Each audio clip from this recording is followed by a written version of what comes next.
Hello everyone, and welcome to episode 1 of my Bronze to Master series, Winter StarCraft, Bronze to Masters.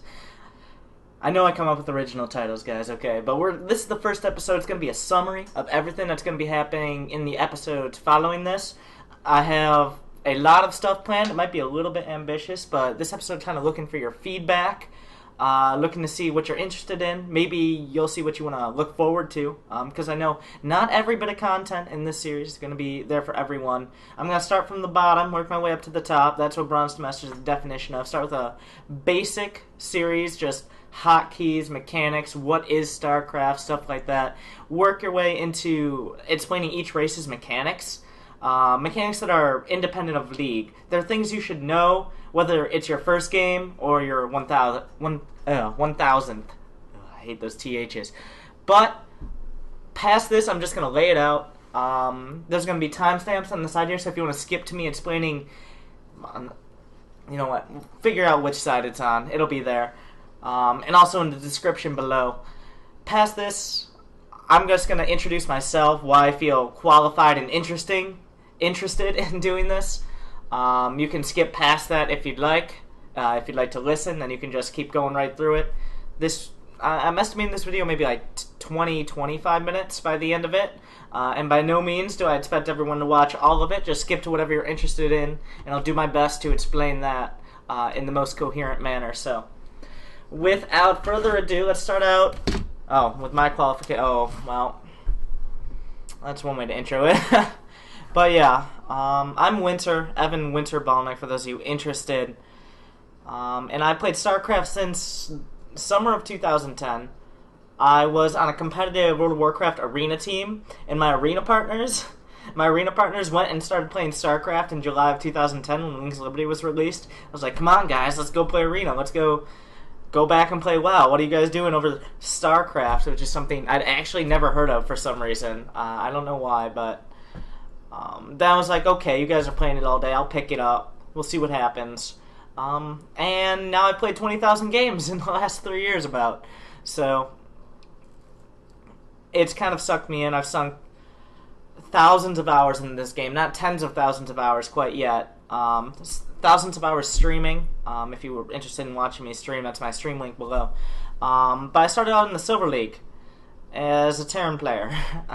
And I played a few hundred games, and I got to the Platinum League, stuff like that. Started moving up, and then I started getting a little bit frustrated. I'm like, Terran, really not my thing. Maybe I should try this Zerg I keep seeing. Zerg won the first GSL, Fruit Dealer, fighting. And I was pretty hooked on that for a little bit. So I switched to Zerg. And I dropped back down a league. I was Diamond at Terran at the time, and I dropped back down to Platinum. And eventually, after a few hundred more games, I was able to break into Masters, because Master had come out by then. I didn't play that many games to start out, but it started ramping up after the first year or so I played. And then I started getting frustrated again, switched back to Terran, etc., etc. And then eventually, I got to the point I'd switched to Protoss at some point, within the first year and a half or so of playing. And then I kind of had the basic mechanics of each race. Just a side note, my style with each race. I've always been terrible at cheesing. If you've ever watched my stream, you know I'm pretty terrible at cheesing.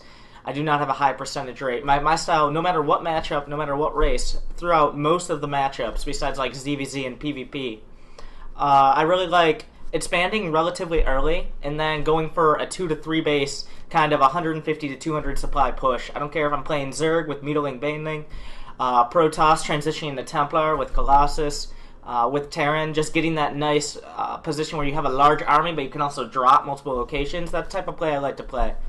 And as a random player, I find a lot of people don't expect that. I tell my race as a random player as well, in order to make the games a little bit more stabilized, because you'll get people, if you don't tell your race as a random player, every third or so Zerg is going to early pool you and like looking to get a free win, or just making sure I don't cheese first, which isn't what I'm interested in doing, so that's why I like to tell my race.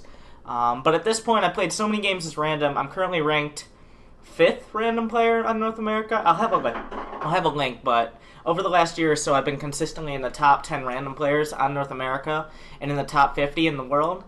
So I feel mildly accomplished. I know there are a lot of players that could play random better than me and don't because they're busy focusing on one race. But I just like playing all the races. I don't have to decide, oh, this race is stronger right now. and also for my streaming. It draws in a bigger crowd, of course, if you can play all the races. So at this point, I put in thousands of hours into streaming, into playing random, into commentating on my stream during my... actually, one of the biggest draws of my stream, I think. And my stream, of course, and my viewers are what inspired me to make this series. Inspired, as in encouraged, as in I want to have a larger viewer base on making the series, let's be honest. But I constantly explain my thought process during the game. Not like, I'm going to go Colossus, but why am I going to go Colossus? Is his starport late? What did my observer scout? Maybe he's going for a large bio push early. If I go Templar, I'll just get picked apart. Or maybe I don't want to go Colossus, anything like that. Just a completely random example. But after thousands of hours of doing that, I feel comfortable kind of... I've had a lot of people tell me, oh, you've helped me with your commentary get to so-and-so league. Well, that's not enough league. Let's get to Masters. And for those of you just starting out, maybe you're watching this video for the first time, and I hope there's some of you out there. That's the end goal. So, past that, as a player, for a while I really focused on becoming the best player I could. And then that kind of the peak of that was MLG Raleigh last year, where I got to the 5th round of the winner's bracket, beating several GMs to get there. I've never been Grandmaster myself. I've been close, like rank 1 Masters, top 100 Masters in North America, but still, never quite there. And then, of course, Suppy had to knock me down to the loser's bracket. And then Slush, if any of you remember him, knocked me out. So that's about as far as I've gotten as a player, but I like to think I have at least some basic game knowledge that I can hopefully convey to everyone watching this, or everyone watching this in the future. So, without too much extra, I know I have a tendency to talk way too much about things, so hopefully I'll cut this down by the time I actually post it. Probably not. We'll see. But, we'll move on to the next section, which is, what is this series? What am I looking to do? What is it? Who is supposed to use it? And I really should put this in the next segment. So I'm just gonna, we're going there now. Moving on. Alright, the basics. This is gonna be a series of videos, between 5 to 10 videos. I haven't really decided how I'm gonna segment it yet. But that's just gonna cover the basics of StarCraft. If you've never played StarCraft before, or you have played probably less than 200 or 300 games, or you haven't really moved past the Silver League, this is probably going to be something, at least you're going to want to browse, maybe pick out things you don't quite understand. I'm just going to touch on pretty much all the basics of StarCraft, and I even have a list here, and I'm just going to go right through them. Of course, I script out every episode, because otherwise I'd just be rambling for even longer than I already do. But moving on, to start out, just the basics of StarCraft. What is StarCraft? An RTS game, real-time strategy. Kind of compare it to chess, but also compare it to a little bit like Dota. For those of you, maybe people are transitioning from LoL or something like that, I want to kind of make that comparison and contrast at the same time. And then go over basic mechanics, hotkeys, buildings, army, what I like to call the Triforce, army, technology, and economy, and how they kind of work with each other in the most basic sense. The fog of war, how flying units work versus air units, flying units and ground units, expansions, what the ending, how the game actually ends, what's the grounds for ending the game, and why people leave the game before some of those grounds, and other intricacies of the maps, how minerals and, I don't know, how workers work, stuff like that. I think a lot of those are going to be segmented into little things like the map will also include expansions, ending mechanics, stuff like that. Probably 2 to 3 episodes on that. And then moving on to a little bit more advanced things, but still very basic subjects here, which are unit counters, tech progression, tier 1, tier 2, tier 3, and everything in between. Expanding, I think I already said that, and also how production works.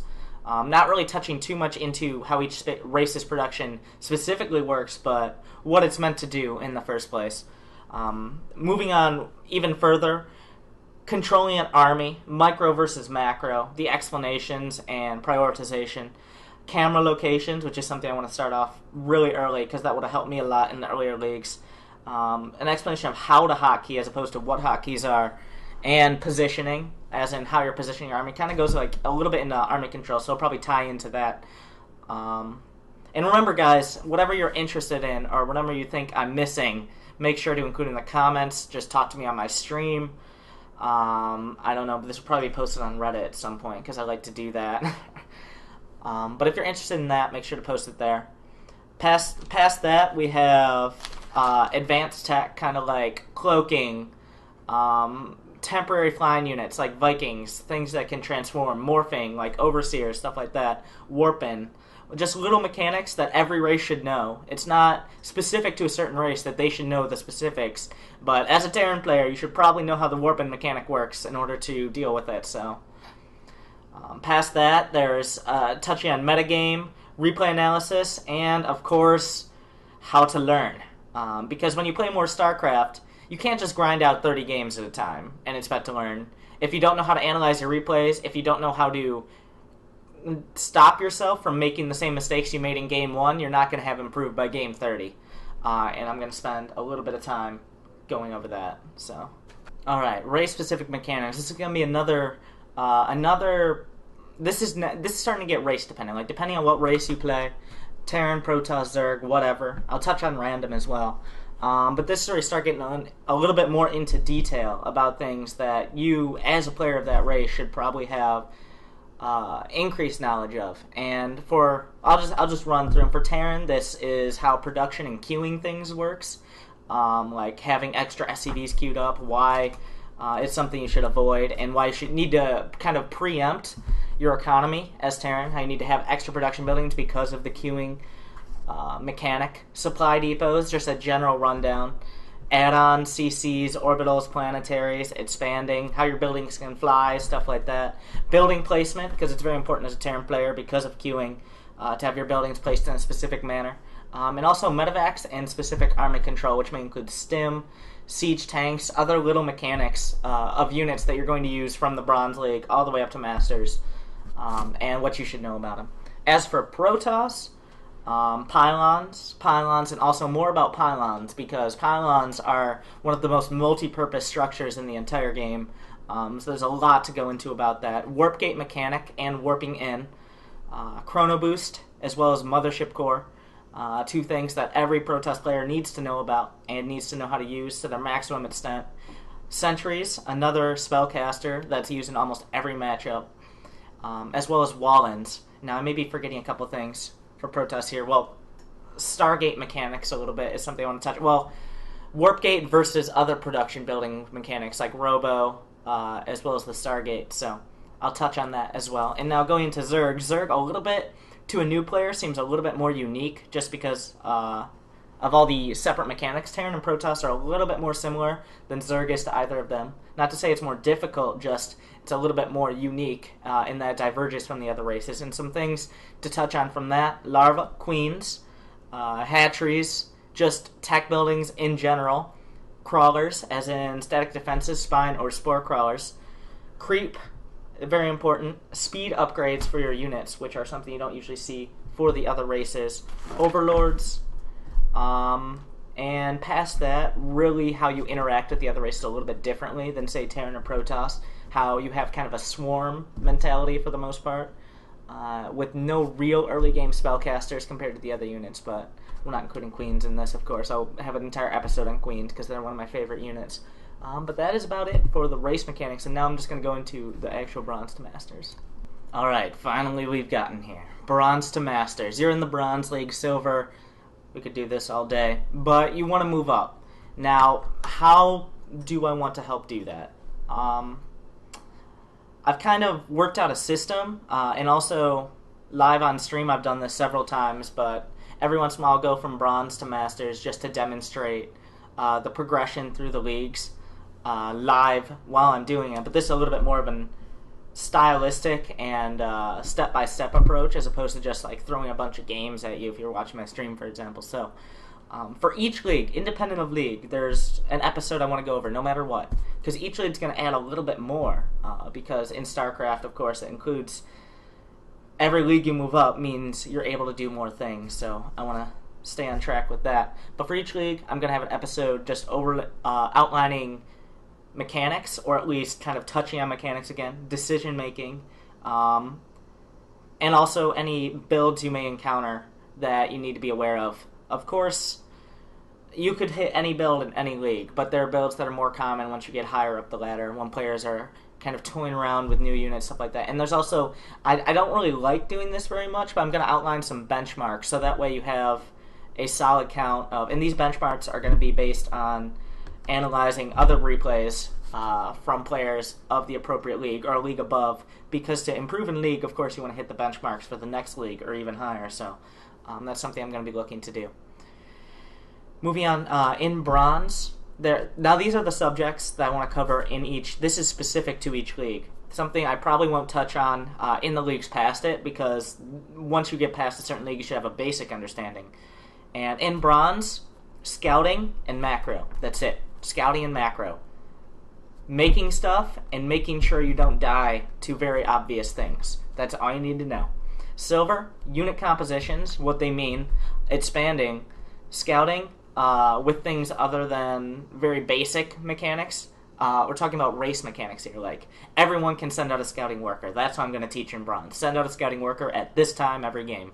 Doesn't matter. In silver, you have scans. You have observers, potentially. Or even like sending a zealot across the map. You have overlords. These are all things that are very important that I'm going to start touching on once we get further in. And also production and how it really works. A little bit more in depth. Gold is where we start getting really into the meat of things, because that's where the meat of players are as well. The hardest to, also I found the hardest league to get promoted out of, because there's such a large player base to move through. But determining their build, how to counter, what are transitions like tech-wise, positioning and attacking from multiple angles at once, and also defending multiple angles at once, constantly scouting your opponent and how to accomplish that, and how to make your army the largest the quickest, how to max out. And that's something I'm going to be touching on in the Gold League. Now, once we get into Platinum, some things I'm going to start to introduce: metagame and mind games as well. They kind of tie into one another, but how to really analyze that and read your opponent. Advanced hotkeys, as in hotkeying 4 to 5 different things as opposed to 1 to 3, which I'll teach in the lower leagues. How to emulate builds, how to take a pro replay, throw it down, and steal their build, or at least the important points of their build. Quick expansions, quick expansions sometimes even before units, like the Forge Fast expand, the Command Center first, or the Hatch first, and the power of distractions. What does that mean? I already touched on multi-pronged attacks, but how to abuse the alert system in-game, and how to draw your opponent out of position, and more importantly, their attention out of position, in order to exploit it.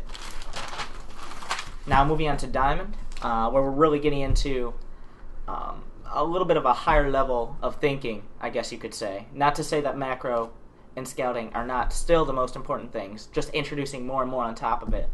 How to refine your builds, how to look at a replay, how to look in-game at what you're doing, and how to make it better based on your current situation. How to fill in gaps in scouting, like maybe you didn't see something that you wanted to see, and kind of tying into that intuition, scouting based on not scouting. Like, for example, you see 2 zealots coming out from a Protoss with your first stalker, and they're rolling off the ramp. Well, maybe he's going DTs. You can't know, because you can't get anything in his base, because you can actually wall off a ramp against the stalker with 2 zealots. But that's something now you can kind of have an idea. Oh, if he has that, then maybe he has the potential for something else, and that's what we're talking about, intuition. And more importantly, the entire time I'm trying to promote thinking of why you're doing something the entire time, but also kind of giving you a benchmark to follow. At Diamond, you really need to have an understanding of why you're doing a certain attack, instead of just saying, well, I'm going to do a 2-base Immortal Sentry all-in because MC did it and it looks good. But you got to understand why the attack works and why it can be so successful. And why it's so good. And also just more polishing your macro, just more advanced mechanics, stuff like that, little things you need to touch up. And of course, getting into Masters, this is getting into more like a build guide scenario as opposed to a Bronze to Masters educational series. But metagame, really advanced tactics, how to polish off all your builds, and how to practice. And that's also how to practice is also something I'm going to touch on pretty much everywhere in every episode, but If you're not actually going out and doing any of these things or applying them, don't expect to improve very rapidly, because anything times 0 is still going to be 0, is how I want to go explain it. So, with that, I just have a few things to wrap up with, but that's going to be it for the Bronze to Masters part of the series, and that probably 3 to 5 videos for each league, for each race. So we're looking at a very solid amount of videos there, and I'm going to try to churn them out as quickly as possible. This first one has been a little bit more difficult, but as we get into it, that's what I'm looking forward to. Alright, just to wrap things up, I am looking for feedback, I'm looking for criticism, I'm looking for comments. I know I have no other videos out yet. This is just everything I plan on doing, what I'm looking to do. I have a video editor. I'm looking for an audio editor right now, or anyone who would be interested in making music or sound effects or something like that. But we're going to be really moving into it. And one thing that pretty much inspired all of this, and I want to really make known, is my stream. Yeah, I'm very shameless in my plugging, but is my stream where that's where you can constantly get not only a hold of me, but you can constantly interact with me in the chat. I play random at either the Masters or doing a Bronze to Masters level almost every day. And you can check that out at twitch.tv/ZeoFreebird. I'm sure there'll be links absolutely everywhere. Also, follow me on Twitter for updates, twitter.com/winterstarcraft, anything else. Of course, you're already on YouTube, so you can subscribe here if you're interested. But make sure to leave comments, criticism, anything like that. I know this is very ambitious. This is kind of a project I've never really undertaken. I've streamed for probably 3,000 hours. But I've never really put the time in to make anything like this. So I hope it can benefit some people, and I hope you enjoy it. But with that, thanks for watching, guys. Make sure to check out everything around. Make sure to subscribe for the videos in the future. Make sure to check out the stream and follow for live, effectively live content. But that's about it. Good luck, have fun. I look forward to seeing you as soon as possible. And go play some games, guys. I'll see you next time.